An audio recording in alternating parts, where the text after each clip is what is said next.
And we're back for another episode of the Lakers Fast Break Podcast. It's Gerald Glassford coming right back at you here from Pop Culture Cosmos.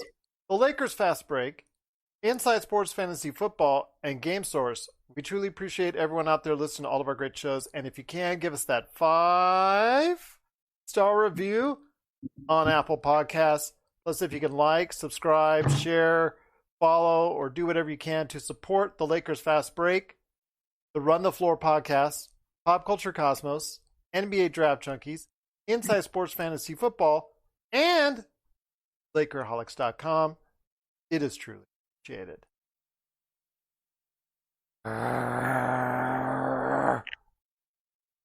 Overconfidence breeds carelessness.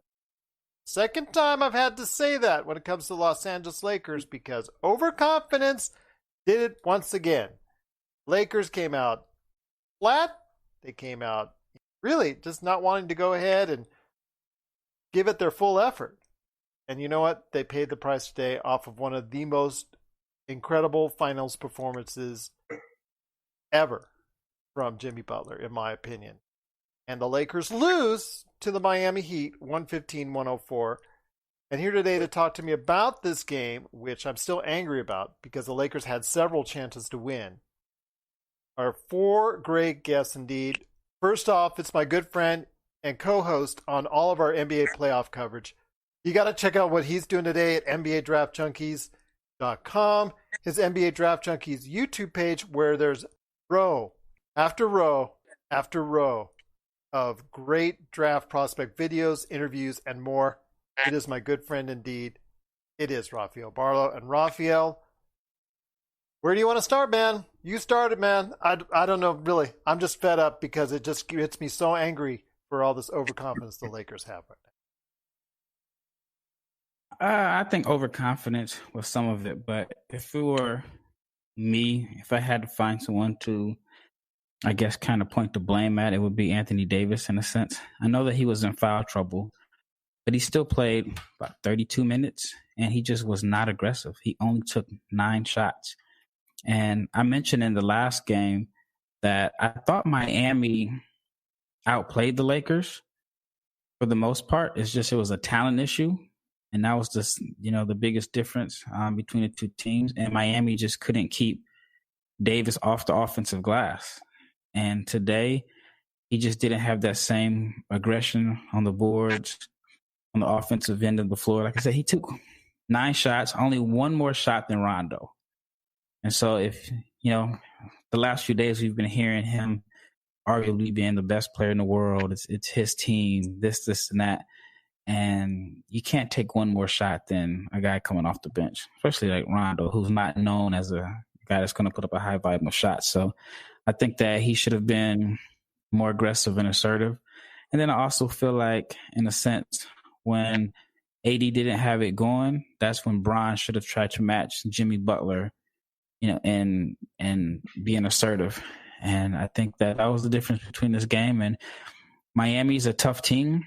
They don't have any quit in them. And I think the Lakers made a mistake by giving them some confidence going into the next game, especially when, they're undermanned. They're without 2 of their best 3 players, and they were able to come in and get a win in the finals. Maybe it's because it was a virtual home game for them. So maybe that played a difference. But yeah, I mean, you just don't give a team that you're so much more talented than, you just don't want to give them any hope. You're supposed to, especially at 3-0, third game. No team has ever came back from down 3-0. So I felt like the Lakers should have came out with Game 7 mentality in this, and they didn't. Absolutely. They were not the aggressor at all. Very disappointed to see. And here today also talked about the game at hand is one of the blog editors for LakerHolics.com. I'm sure his 5 things for the next game are going to be very interesting as you catch his article on LakerHolics.com. It is breathing a very angry sigh right there. It is Jamie Sweet. And Jamie, continually in the fourth quarter, LeBron kept getting picked and not staying on Jimmy Butler. And with Jimmy Butler with a 40-point triple-double, just a truly incredible performance. 40 points, 13 assists, and 11 rebounds. And to me, again, in the fourth quarter, he constantly went off the screens, got himself somebody other than LeBron James and AD play off against, and I think that was the difference in the ball game. I mean, the difference in the ball game was one team came out with a lot of aggression and the other team came out pretty passively, and that stayed true for the entire game. There's not a single quarter the Lakers won. They lost every single quarter of this game. But they had a chance to win and were in the lead at several points in the game. Yeah, but I mean, you have to remember, like Rafael said, this is a home game for Miami, so they're in that home rotation in their mindset. The refs probably ref it a little bit different. I mean, Jimmy Butler went to the line, 20-something times? It felt like 20-something times. It was only 14, but the Lakers just didn't play with any aggression at all. AD, and let's say tip of the cap and hats off to both the players and the coaching staff from Miami, because you could tell that not only were the players playing with a lot more energy, but that they had adjusted they didn't go to the zone as much as they had in the first two games. And furthermore, they were willing to let anybody else beat them. Like LeBron constantly faced double teams down the stretch. I think they triple teamed Anthony Davis a couple of times when he caught the ball on the post to force the ball out of his hand and let anybody else beat us. And frankly, that is the recipe for success. Somebody's going to have a good game. Maybe two people will have a good game, like Morris and Kuzma. But you need 4 or 5 other guys. And the Lakers starters tonight just did not get it done at all. To a man, they all underperformed and didn't show up. So, I first off, I just have to give a lot of credit to the Heat and their effort and the adjustments that they made from games 1 and 2 to tonight. And the Lakers got some work to do. That they do, my friend, that they do. And also here to talk about today's game is a good man indeed. He's also a blog editor at LakerHolics.com. You got to see what he's doing today, and I'm sure he's going to have some angry articles himself coming up in the not-too-distant future, at least until Tuesday, that is. It is Magic Man, a.k.a. Sean Grice. And Sean, not a good result at all for the Los Angeles Lakers. Not tonight, Gerald. It was very disappointing. I would use the word sluggish as well to describe what I saw in the first about 4 or 5 minutes. It was awful. It just felt like Jamie said, one team was prepared to fire all the bullets they had, and the other team was there just getting wet from it, just bleeding out. I was like, are you just going to stand there and bleed, guys? What's going on?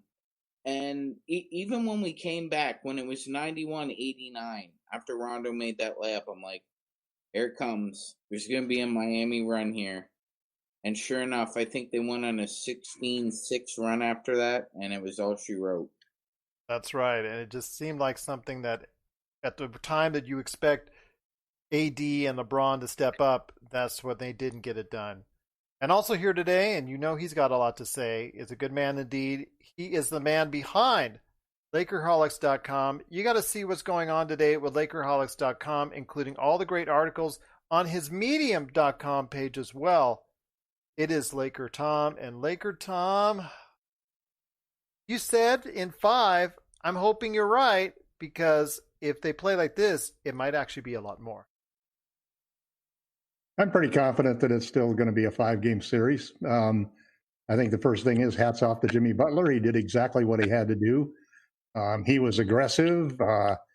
And when you attack the basket the way that he did, even when you make a few offensive fouls, you basically are going to get the benefit of the doubt. And Jimmy was sterling in that. He turned the tables on the Lakers and basically hunted down KCP every opportunity that he could. If he didn't get KCP, he would take anybody. He'd take anybody other than LeBron. Or and AD. when he did play against LeBron, he beat him several times to the basket. It's kind of a funny thing when you look at the lineups. LeBron was -4. The other 4 starters were -15, -15, -26. So it was basically a terrible performance from the starters, especially Anthony Davis, who was the -26. Every one of the bench players was positive. So the Lakers bench really came on, played well.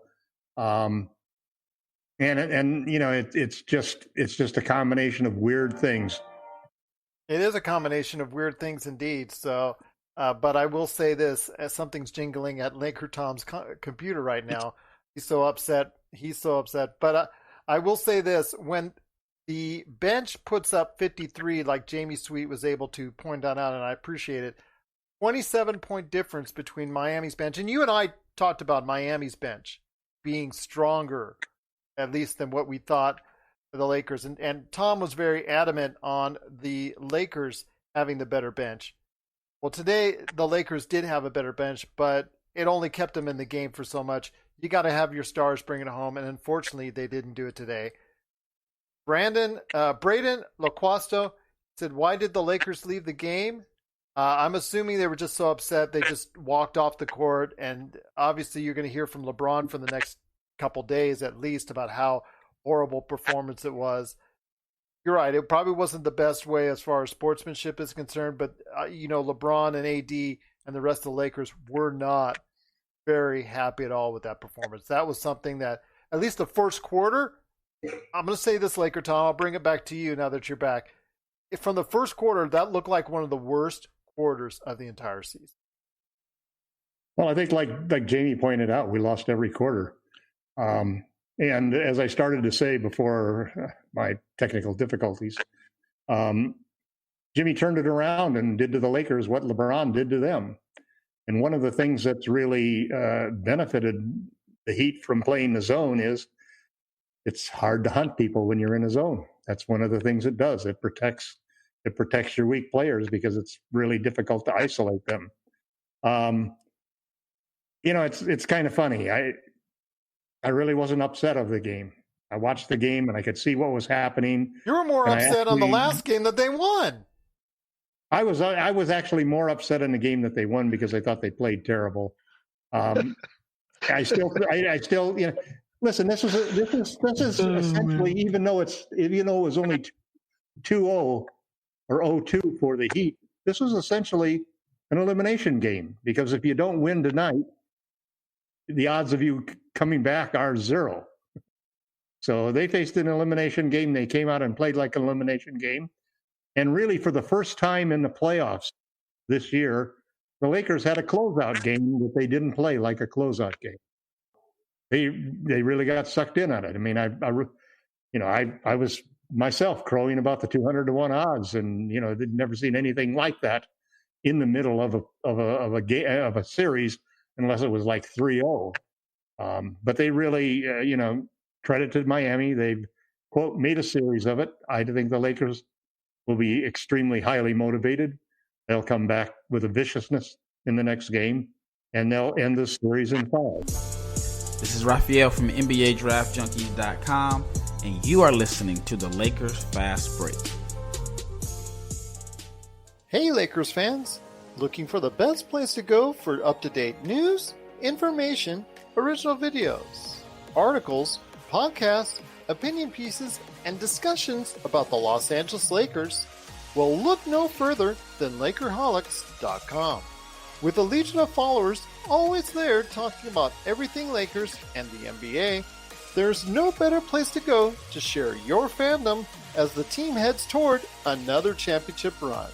So stop by and be part of the conversation today at LakerHolics.com.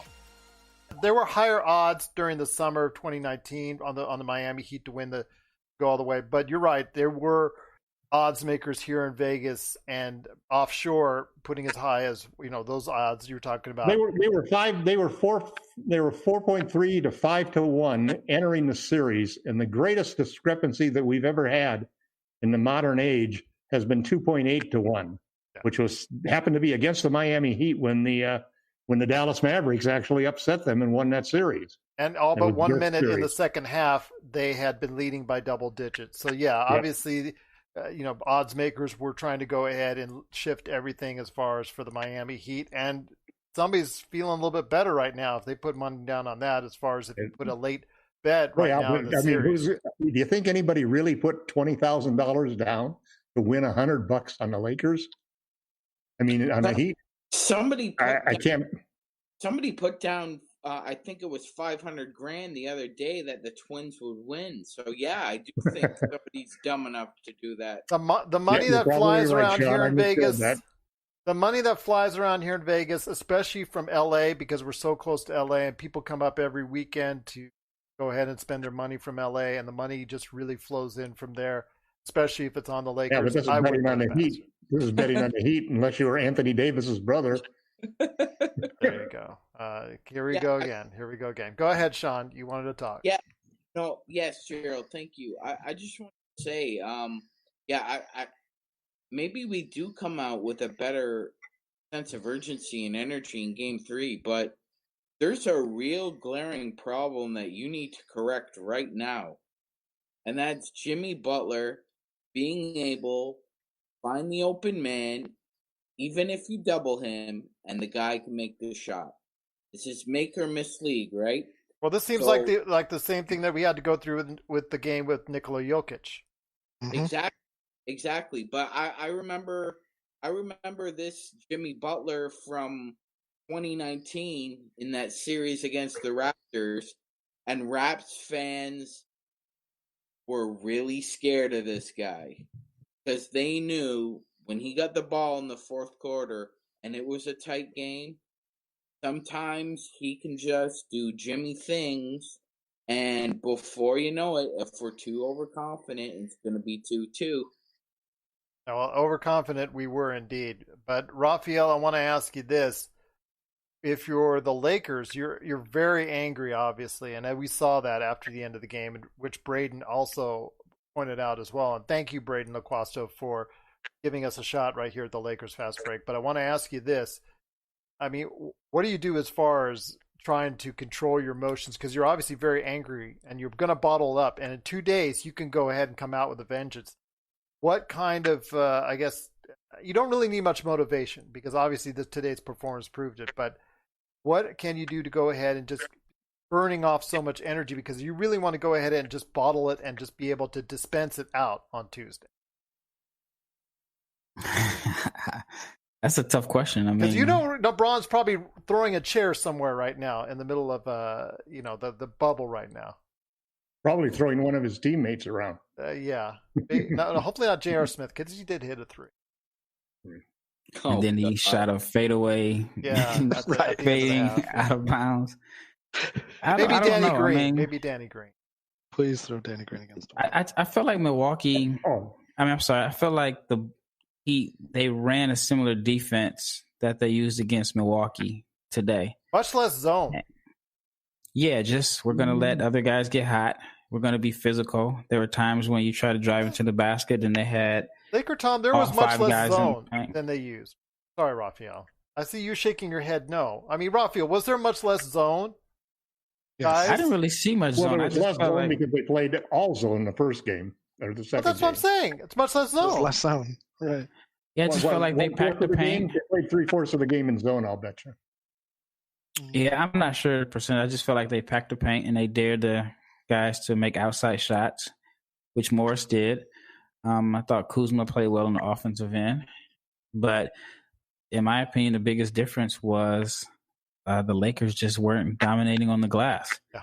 And remember the last game, it seemed like whenever LA missed, AD was under the rim. Either he got the offensive rebound or they got a tap out. But I noticed this game, it was almost as seemed as if the Lakers' game plan wasn't to crash the offensive glass. It was to get back and set up on D, because there was nobody under the boards. But as far as controlling their emotions, I mean, they're pros. They know that, I mean, I feel like they know that what they did was unprofessional, but I also feel like they probably thought the game was over. I don't think it was to the extent of like the Detroit Pistons just trying to show disrespect. I felt like, they thought, the game was just going to end. It was only 0.7 seconds, stuff like that. Yeah. Something like that. So, I mean, I think it's going to be a big deal out of nothing. I mean, 0.7 seconds. Yeah, LeBron kept walking out, but I've seen him do this before in other games. I've seen other guys do it also. And so, yeah, I mean, they probably did it at halftime too, if I'm not mistaken. There was still like another, possession left or half a tenth of a second, and guys, they go to the locker room. So I don't think it's a big deal. I don't think it's That's really that big a hilarious deal to me. either. But go ahead, Sean. Yeah, no, I was going to say that's hilarious to me. Gerald, Tim Duncan used to do that all the time. Used to do it all the time. And nobody said anything about it. Tim's a nice guy. Doesn't say much. Doesn't have a problem with the media. With the refs is different because he's got that. That look he always makes when he's arguing with the refs. Oh, there's nothing like the Danny Ainge look. Exactly. Or didn't Joey Crawford throw him out of game once because you happened to be laughing? I think so. So it'll be interesting if he does the same thing when he's a head coach, but we'll have to wait for that one. Jamie, go ahead, Jamie.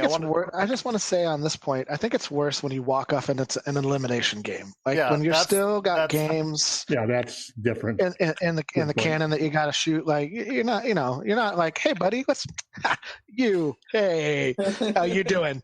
You're gonna be like, all right, I need to go cool off a little bit. And should you slap a couple fives and do this? Yes, of course. But I think like Rafael said, I think A, they thought the game was over, and B, it was a hard-fought loss. Lakers know they didn't come out the way they were supposed to, and probably a little embarrassed and need to just get it over with and move on.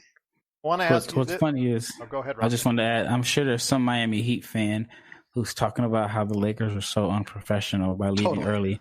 But 100%. It's the same people that were probably at that game in 2013 probably left early too when they thought it was over, only to find out that that Miami won, trying to get back into the arena. Guarantee you, there's somebody that was at that game that walked off that's complaining right now. Excellent. 100%. Excellent point. 100%. Jamie, I want to ask you this because I know you mentioned the bench as far as Lakers and throwing away this game off of a great performance by the bench. Kyle Kuzma playing like there's a petition.org petition against him, not getting a ring. But I want to hear your thoughts on how we can go ahead and have the bench continue to play as well. Because Markieff Morris gave you some effective minutes. Rondo, not the greatest of shooting, but still played effective minutes. He was aggressive when the Lakers weren't aggressive. So I want to hear what the bench needs to do to continue that. And Caruso played pretty solid as well. I thought the whole bench, anybody who got minutes played pretty solid. I think it's going to be hard. You're not going to get probably that many minutes from Morris just because of hopefully Anthony Davis won't be in foul trouble. That's going to be the big thing there. But if they continue, if Kuzma, Caruso, Morris, and Rondo, who are the primary bench guys, I'm kind of amazed that J.R. Smith has gotten so many NBA Finals minutes over several other players, but it is what it is. I don't think it makes or breaks the game. I'm just kind of always like, there's J.R. Smith for some reason. Okay, don't really get that one. Clutch. They just got to show. Is he? Yeah. He was.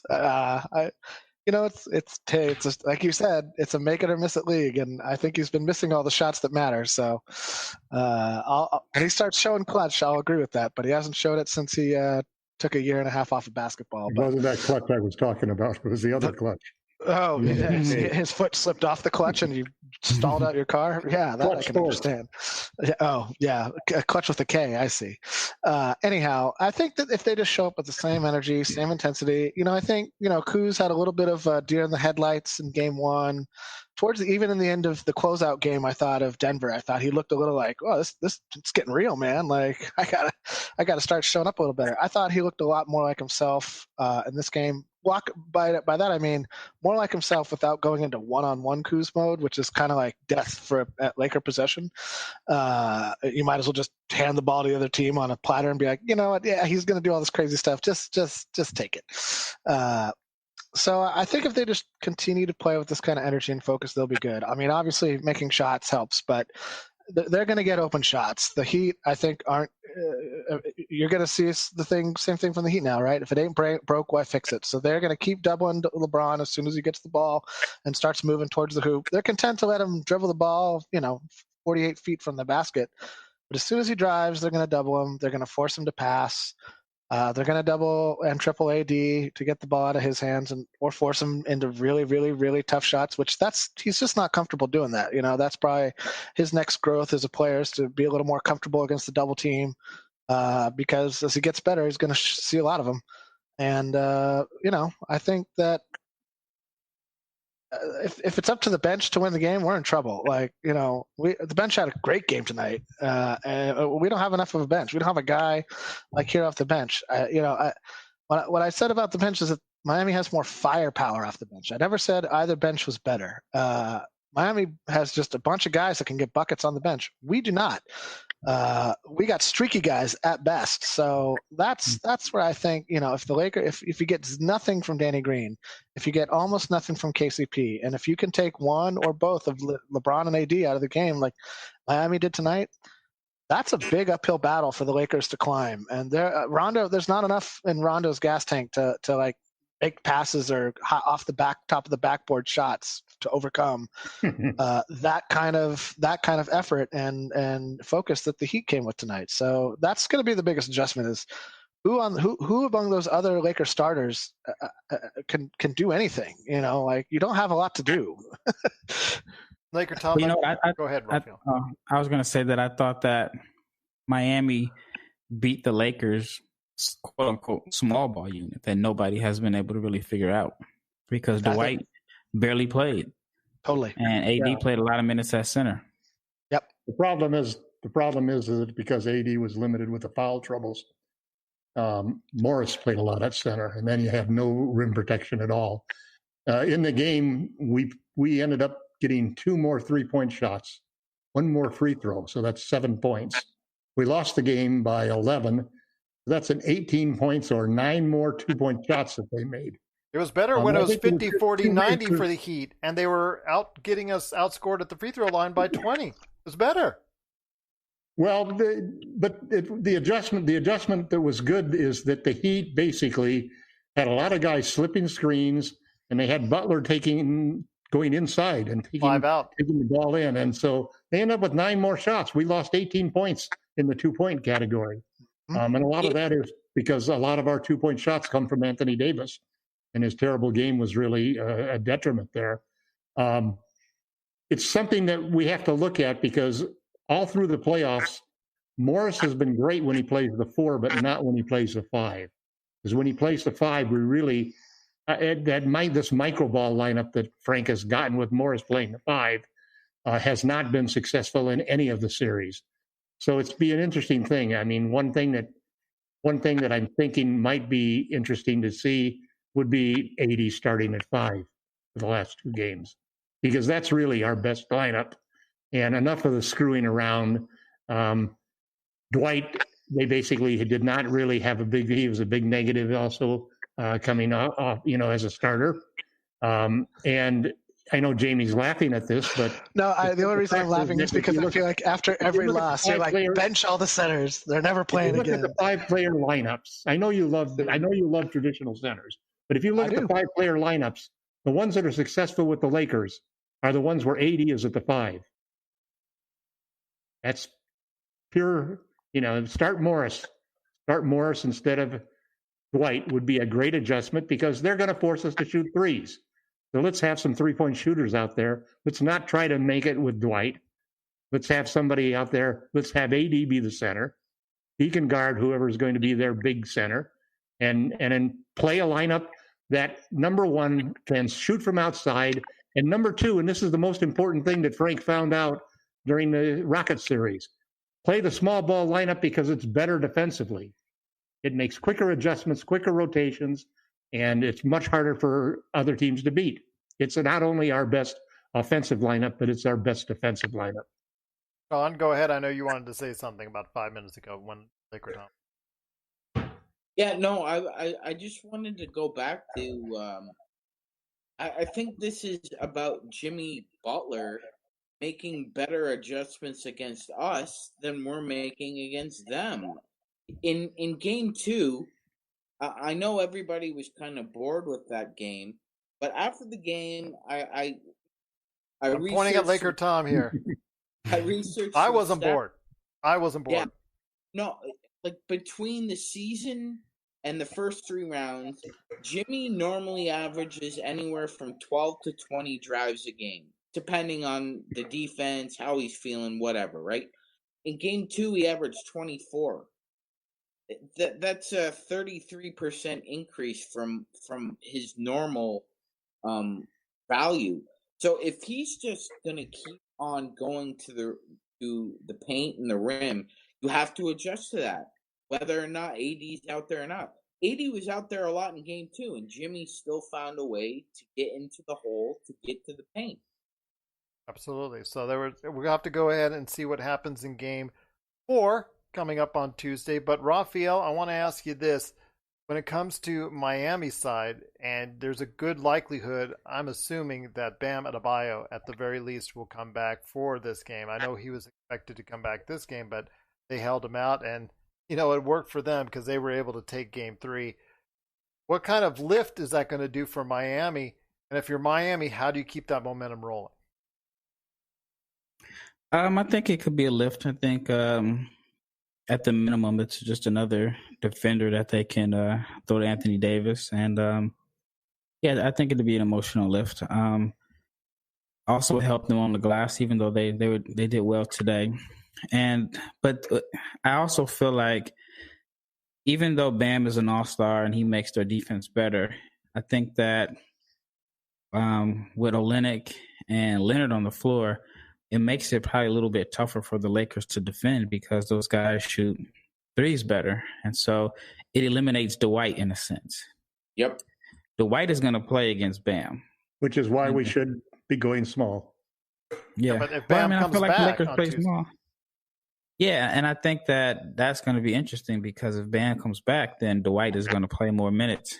And Dwight, his activity, even when he's on the court with AD, can get Bam in foul trouble. But if Dwight is not on the floor, rim running and, making guys foul him just because of his activity, I think that kind of hurts the Lakers offense in a sense. And then also their defense too, because you don't want Dwight guarding 3-point shooters because Olynyk is not going to really post Miami up. is a better team without.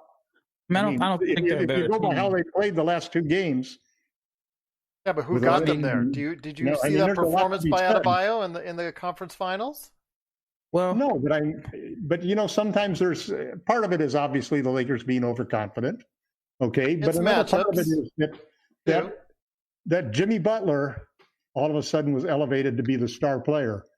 And we've heard criticism throughout the first 3 rounds of Butler turning it on, turning it off, and being always the criticism was not taking enough shots, not making enough opportunities, not having the touches that he should normally have because of the egalitarian nature of their offense.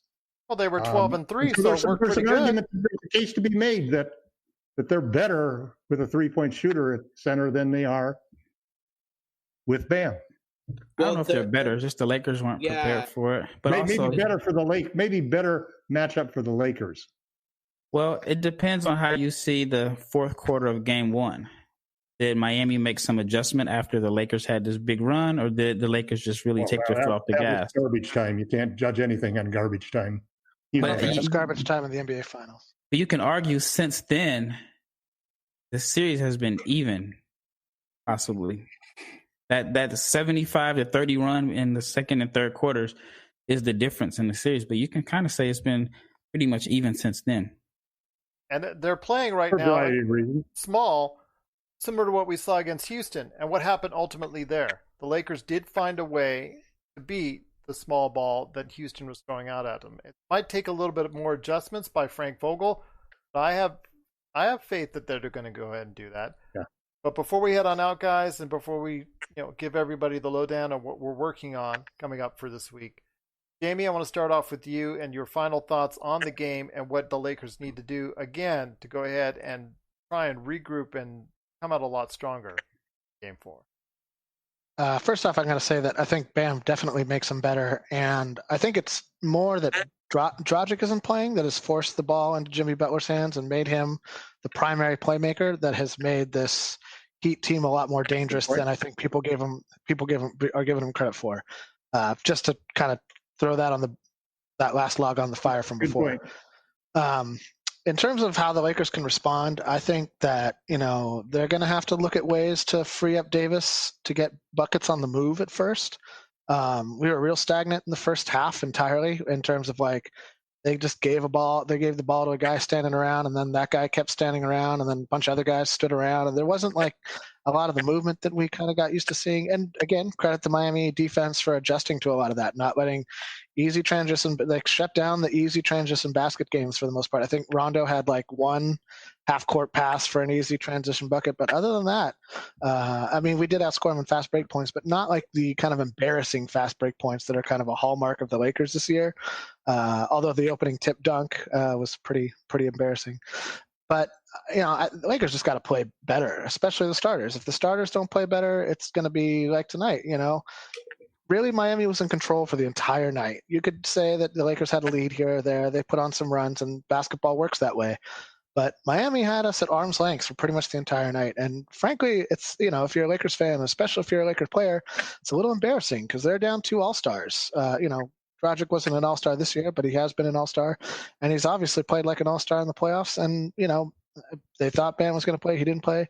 We didn't really respect Olynyk or Myers Leonard's game. And they embarrassed us from the perimeter, and it showed all game long. So, the Lakers will make some adjustments. I have a lot of faith in Frank Vogel that he'll make the right adjustments. I don't think that we'll start small, not because it's not – well, but I don't say that because I think that the small lineup is bad or that the small lineup isn't good. I think that, like many coaches, even like how Spo used to save that small lineup and how Kerr used to save the small lineup for the minutes that matter. And like the first 7 minutes of the first quarter – is generally not where the game is decided. A game, you can establish a little momentum, you can get in a groove or whatever, but I think it's better to be able to deploy that small lineup when you want to, as opposed to if that small lineup doesn't work from the beginning, then what do you go to? You're not going to put McGee in and be like, well, now we're putting in JaVale McGee. God, I hope so. But so that's what I'm saying. My point being is that like the small lineup isn't bad. It's just that it's like a valid point. It's like any weapon. Do you want to like shoot with your best weapon right away, or do you want to see if the other weapons work and build up your arsenal as the game goes on? I'm thinking that he'll build up his arsenal as the game goes on. There you go. All right, guys. Gonna have to see what goes on for Game 4 to see what kind of adjustments are made by Frank Vogel. See how mad LeBron James will be over the course of the next 2 days, because he is fuming right now. It's going to come out like Wolverine. Yes. He should be mad at himself, too, because he made several gaffes down the stretch. Absolutely. A lot of turnovers tonight. Turnovers. Yeah. The 9 assists, 0 turnover game that he had previously. A settled 3 that was way off. Yeah. Very disappointing. He didn't take it from behind. He had 8 turnovers tonight. Go ahead, Sean. Yeah, I'd like to point out something. We did see a game earlier in the playoffs where AD wasn't assertive as well against Houston, but the Lakers were just shooting the hell out of the ball and having a great synergy on both ends. It wasn't noticeable really. The difference with Anthony is with a lot of big men, he gets in foul trouble and he kind of has to adjust the way he plays. We're signaling the ref for a quick timeout, but we'll be back with more of the Lakers Fast Break podcast. Check out what's been going on with the Pop Culture Cosmos Show and the PCC Multiverse. I see the potential for basically like another Netflix kind of paradigm shift where here comes this other major player. They have a ton of resources. Apple could change the way that entertainment is consumed. They say it's the only time this year that you'll have stars from each brand battling each other, and we know it's not going to be the case, but they like to say that, and more power to them, I guess. Well, it's a big first step, bringing all those superheroes together. There were definitely some parts of the movie that I really enjoyed, and then there were some parts that I thought just kind of fell short of expectation. Part of it has to be something to do with how it's being promoted, and this is a thing where audiences do not agree with critics. That's the Pop Culture Cosmos Show. And the PCC Multiverse, every week on Apple Podcasts. And over a dozen of your favorite streaming and podcasting options. But you're right, getting into foul trouble early and getting 4 fouls really affected the way he was playing throughout. Saw the aggression was not there. The aggression was not there on many aspects of the Lakers game today. Just very disappointing indeed. But before we head on out, I'm going to go ahead and get everyone caught up on what you guys are working on for this week. LakerTom, I always end with you, but actually I'm going to start with you this time, my friend. Besides the sheer rage in all the 15,365 articles that you have in the chamber at Medium and LakerHolics.com, what are you working on primarily to come up first that people can watch and read at LakerHolics.com and, of course, Medium? I've tried to write something every day, just out of habit. Very much like Rafael likes to have a video going every day. My goal is to write something every day. And very often I don't know what that article du jour is going to be until I start thinking about it. Right now, and I do agree with Jamie's assessment that the traditional way of using small lineups, the Warriors death lineup and so forth, has been to save it for later in the game. But I still want to take a look at the stats and look at the situation. Most of the stuff that I'm working on right now is basically for after the season. Sean and I have been working on a series that he's inspired. Just basically all of the Lakers editors talking about how this crazy year has impacted them, the Lakers, and their lives. So we've got a lot of different things that are going on, working on those things and so forth. I think the one question I'd have for anybody here, has anybody here changed their predictions as a result of today's game? And I will bet that nobody really has. No. Which tells you where the Lakers are. And I think LeBron James's biggest anger as he walked off the floor was with his own play. Well, let's hope that's the case, and he'll go ahead and seek his vengeance out upon the Heat in Game 4 coming up on Tuesday. Magic Man, I know you got, like Tom said, you were working on some stuff, but is there anything else that LakerHolics.com fans can expect coming up in the not-too-distant future? Oh, absolutely, Gerald.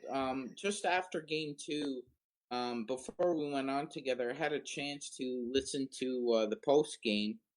And LeBron said something very profound. We're actually the same age. I'm born 11 days earlier than him. But he was saying when he. So you're 25 too? I wish.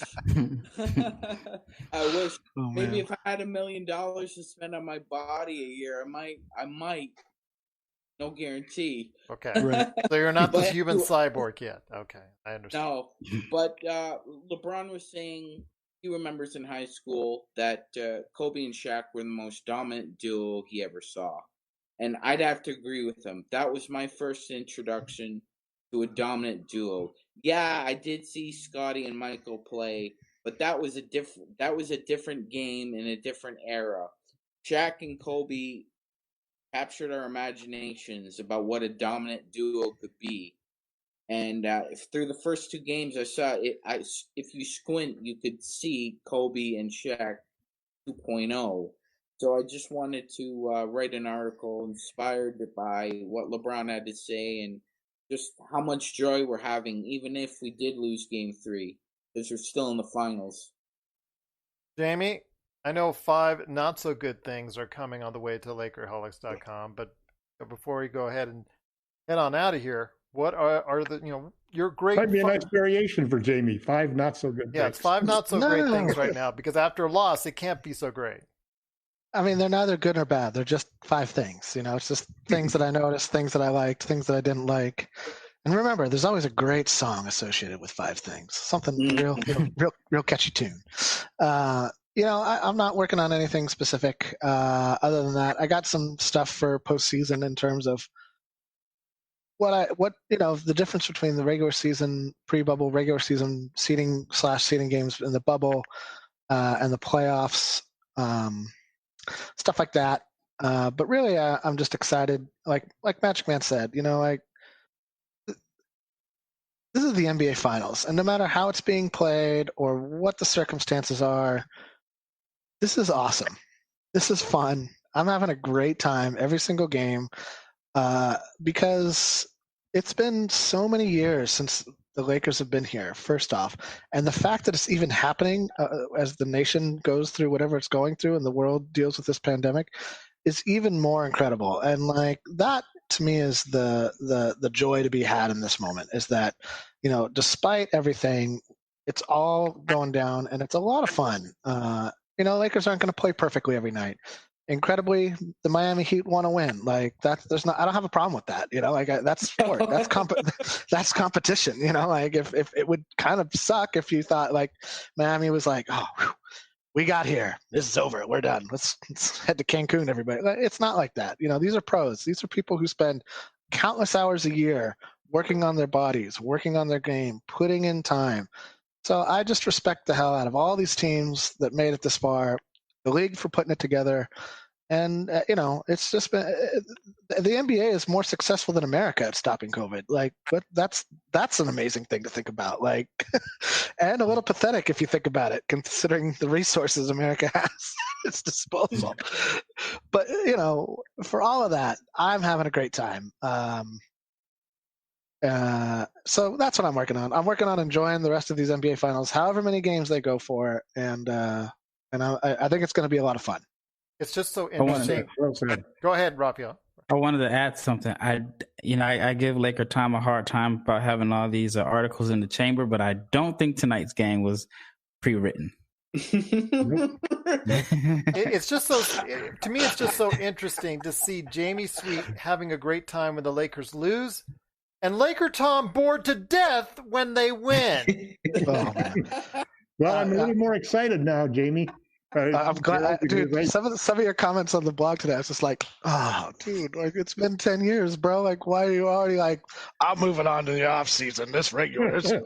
I don't know about all this stuff we're watching on the TV." Well, hey, listen, I'm glad that he put up some fight, man. Me too. I'm not. I think they're going to put up. I want W's for the Lakers. That's what I want. I do too, but I'm also a fan of competition in the spirit of sport. That's all I'm saying. Go ahead, Sean. I know you wanted to say something. No, I've always said. Hold on, that, Sean wanted to say something. Go ahead. No. Great triumphs basically require great competitors. It's not LakerTom. It's Laker Sean. Go ahead, Laker Sean. Thanks, Gerald. No, I just wanted to say, yeah. We're only about. I remember only about 6 years removed from cheering on Earl Clark, Ryan Kelly, and Robert Sacre in the front court. I mean, we're in the NBA Finals. Like, I'm enjoying every second of this. I'm glad you are, my friend. But I wasn't enjoying every second today. But before we head on out. Sacre bleu. Yeah. Well, Xavier Henry. Oh my God. Yeah. I like Xavier Henry. I always felt bad for Xavier Henry. One of my friends, Christian Ainga. How about that name? There you go. He was a throw-in in the Dwight trade, and a good friend of mine. And one day I'll tell you about the funny stories he told me about his time with the Lakers. It is hilarious just hearing it from his perspective, from sitting on the end of the bench and playing with Kobe and just hilarious guy. But yeah, so if you Laker fans, if you remember that name, then you're definitely a diehard Laker fan. I remember Christian saying, I wonder if I'm going to see how much he played that year. None. I mean, he told me that. Well, I mean, he probably played a little bit, but I remember him telling me that he's lived at the Marriott right across from the Staples Center. He knew there's no need to get an apartment or anything like that. He just stayed at a hotel. That's when you know. That's when brutal. Yeah. Get him on the podcast, man. Yeah, he lives in Spain now. He's playing in Spain. Nice. And then I remember the year after that, he was in the G League, but the Lakers were still paying him, and so he was still getting a really nice chunk of change. And great guy though. There you go. I have to do what we can to hear more great stories from that. I'm going to get you on the show again, Rafael, at some point. We're just going to have a Christian Aiga hour. One game, 19 minutes. One game, 19 minutes. Yeah, it's probably the last game of the season or something like that. I don't know. It doesn't say on basketballreference.com, but it just says, I mean, I could dig into it, but. Yeah. Well, I can't wait to hear those stories from you, my friend. But before we head on out, you got to go ahead and get everybody an update on what you're planning this week. I know it's the same every day. Every day is the same. And every day is the same. Yeah. Yep. Just for seven every days. What are you doing this week? Well, this week last week I should say, I wanted to put out 5 to 7 guys that I think could be second round prospects that are international players that can be drafted and stashed. I have one I just need to do the voiceover for, and then I already have who will be the fourth. So I extended to this week. So the next week will just be focused on international prospects that, like I said, could be draft and stash guys, second round draft picks, if they decide to come over, because it's such a weird time because quite a few players in Europe have already just went ahead and started their season. So they're playing right now. Who wants to come to America, man? Well, I mean, there's some guys that are here, but, it's kind of tough because if they're saying the season starts in January, then it's almost like you're going, almost 9 months without playing. So might as well go play, start your season, collect a check. And then I'm just curious to see how it turns out if a guy is drafted and the season starts in January, if the team is going to expect him to come over and play, if his current team is going to let him out of his contract. So that's going to be really tricky.